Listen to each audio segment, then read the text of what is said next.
This is Agnes, the presenter of Sickle Cell Talks with Agnes. Welcome to my YouTube channel. So stay tuned because every week we'll be posting videos about any topic in sickle cell disease. We don't have set days yet, but just turn on the post notifications for you to be notified every time we post a video. Thank you and stay tuned. If you've got any questions, get in touch with me on social media or social media platforms. Thank you. We are going to our last presenter for the evening. Daniel, you've been very patient. Sorry, we are running late. So please, Daniel, you can take it up. Thank you. Hello, everybody. I'm going to try and be brief so I don't sort of drag the time any more than we need to. I think you and I first connected on LinkedIn, and then you came to London ASCA. So, you invited me to ASCA. I did, and I was glad you came. Thank so you. yeah, it's what I would say is that look, you did a good job. What you guys have achieved in such a short space of time, well, I kind of begin to explain that to you.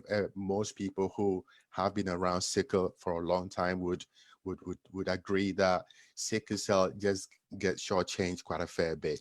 But you guys are doing a good job. So just carrying on with that momentum. I got sent a list of questions to answer. But if I can do something a little different for a moment. Now we're talking about psychosocial issues. Now, the psychological challenges, in my view, we're probably never going to be able to eradicate them completely. But what we can do is to definitely do whatever we can to minimize the impact on sickle cell patients. And for me, as a welfare worker, the key question that comes to my mind every single time is, anyone living with sickle cell, can they actually live well and achieve life goals? And for me, the answer is always yes. And I do know a lot of people who are doing big things, doctors, engineers, lawyers, accountants, you name it. And they are doing some really fantastic things, and they all live with sickle cell. Challenging, yes.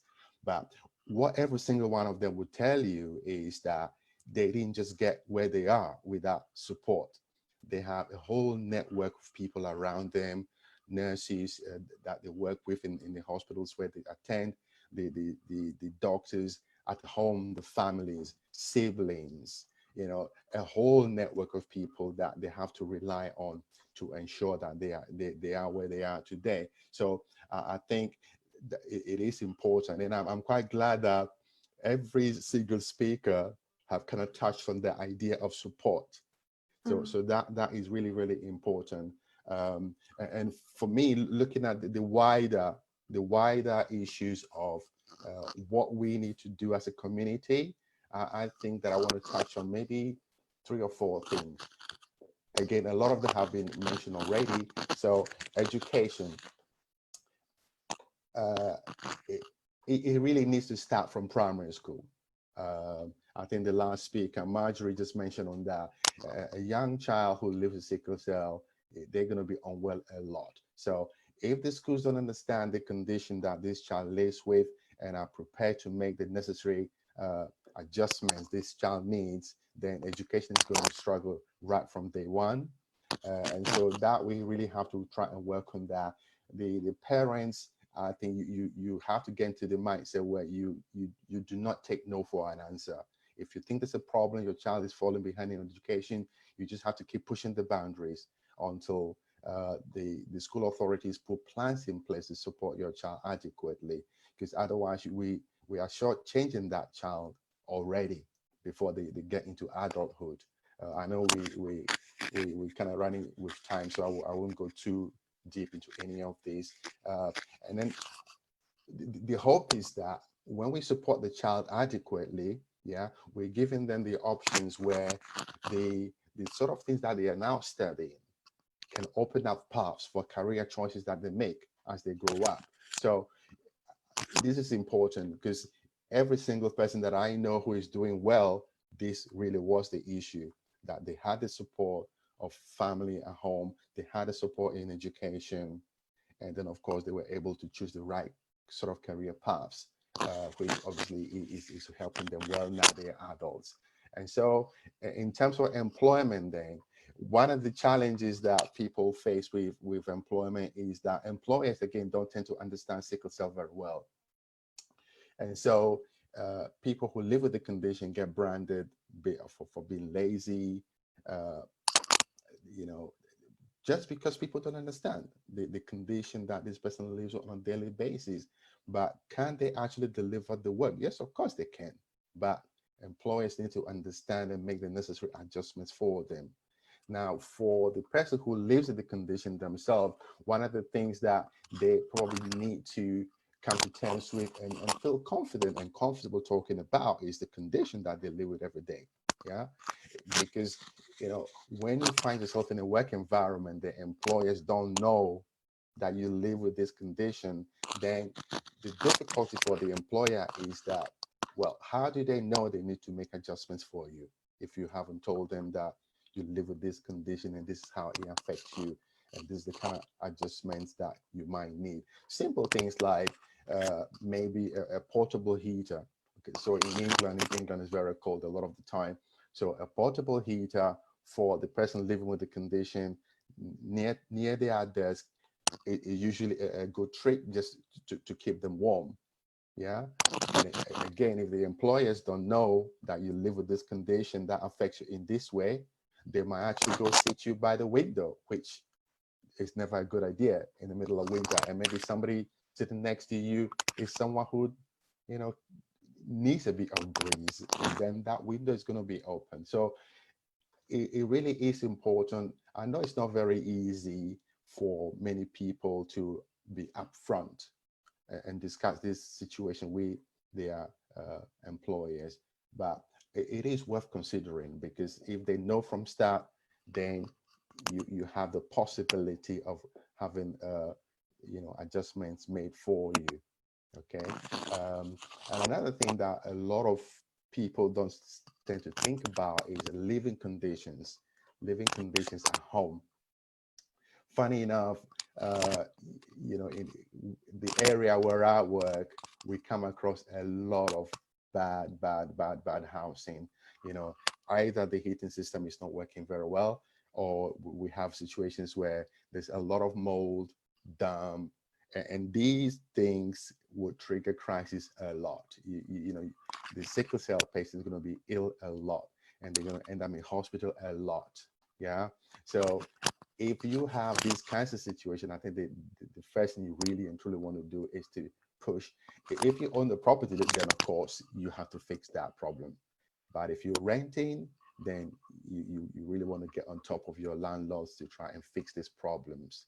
Because, as we know, for those of you who are familiar with sickle cell, you know that cold, damp, mold, it's just a big no-no.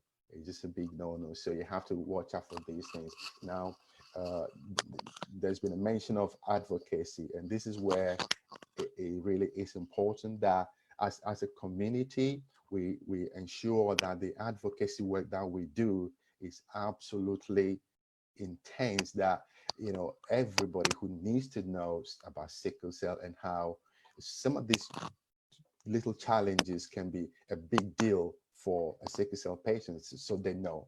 So that when we're advocating for somebody who lives with sickle cell in a bad housing conditions, then they understand that actually we're not just having them on. We are being serious, and long term, this person who lives in conditions like this will suffer.